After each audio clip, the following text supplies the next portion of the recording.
ছাগলকাণ্ডের আলোচিত এনবিআর সদস্য পদ থেকে সদ্য প্রত্যাহার করা মতিউর রহমানের সঙ্গে বাংলাদেশ ব্যাংকের গভর্নর আব্দুর রউফ তালুকদারের সখ্যতা নিয়ে আলোচনার মধ্যে দুজনের ছবি সামাজিক যোগাযোগ মাধ্যমে রীতিমতো ভাইরাল। একটি ছবিতে দুজনকে হজের এহরাম বাঁধা অবস্থায় দেখা যাচ্ছে, অপর ছবিতে বাংলাদেশ ব্যাংকে গভর্নরের কার্যালয়ে ফুলের তোড়া দিয়ে শুভেচ্ছা জানাচ্ছেন মতিউর।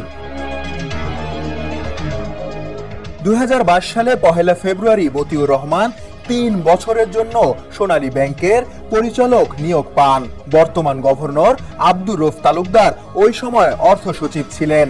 তার জোর সুপারিশে মতিউর সোনালী ব্যাংকের পরিচালক হয়েছিলেন। এমন আলোচনার মধ্যে এই ছবি সামনে এলো। জানা গেছে ছবিটি 2023 সালে হজের সময় সৌদি আরবে তোলা। অপর ছবিটি 2022 সালের আগস্টে আব্দুর রউফ তালুকদার গভর্নর নিয়োগের পর তাকে শুভেচ্ছা জানাতে বাংলাদেশ ব্যাংকে যান মতিউর রহমান। ছবি দুটি ভাইরাল হলেও গত কয়েকদিন ধরে দুজনের সখ্যতা নিয়ে বিভিন্ন মাধ্যমে চলছে আলোচনা। সমকাল সহ কয়েকটি গণমাধ্যমের পক্ষ থেকে লিখিতভাবে বাংলাদেশ ব্যাংকের গভর্নরের কাছে এই বিষয়ে জানতে চাওয়া হলে গভর্নর বলেন এসব সঠিক নয়। মতিউরের দুর্নীতি নিয়ে ব্যাপক আলোচনার মধ্যে গত সোমবার সোনালী ব্যাংকের পরিচালক পদ থেকে তাকে সরিয়ে দেওয়া হয়েছে।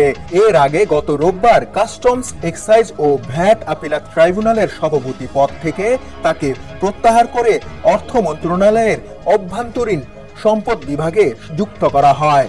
দুদকের অনুরোধে মঙ্গলবার মতিউর তার 2 স্ত্রী ও 5 সন্তানের ব্যাংক ও বিও অ্যাকাউন্ট জব্দ করা হয়েছে।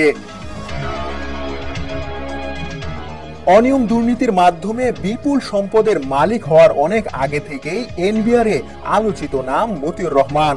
এর আগে বিভিন্ন সময় দুদকে তার বিরুদ্ধে অভিযোগ এলেও শেষ পর্যন্ত কোনো ব্যবস্থা নেওয়া হয়নি। তবে এবার ঈদুল আজহার আগে এনবিআরের সদস্য মতিউর রহমানের দ্বিতীয় স্ত্রীর পক্ষের ছেলে মুশফিকুর রহমান ইফাত 15 লাখ টাকার ছাগল কিনতে গিয়ে আলোচনায় আসেন।